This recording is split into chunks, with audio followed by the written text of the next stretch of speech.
আমি মানুষ বানাইছি নুতফা দিয়া, আমি মানুষ বানাইছি মা এবং বাবার নুতফার মিশ্রণ দিয়া। অনেকে কয় আমগো নবীর বেলা আল্লাহ মাটি দিয়া বানাইছে। ওরে ভাই, আমার এই তো মাটির কথা কয় না, আমার কথা আল্লাহ কয় মিন নুতফাতিন আমশাজ, মা বাবার নুতফার মিশ্রণ দিয়ে আল্লাহ আমারে বানাইছেন। কোরআন শরীফে 12 জায়গায় আমাকে সৃষ্টির ব্যাপারে, মানব সৃষ্টির ব্যাপারে আল্লাহ 12 রকমের বর্ণনা দিয়েছেন, কিন্তু কোরআনুল কারীমের কোন জায়গায় আল্লাহ বলেন নাই হুজুর আপনারে আমি আল্লাহ মাটি দিয়ে বানাইছি।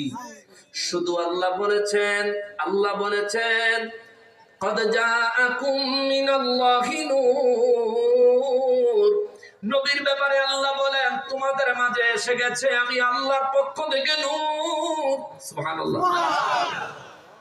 আর হেরা একটা আয়াত কই আল্লাহ কইছে হেরা, চিনছেন তো?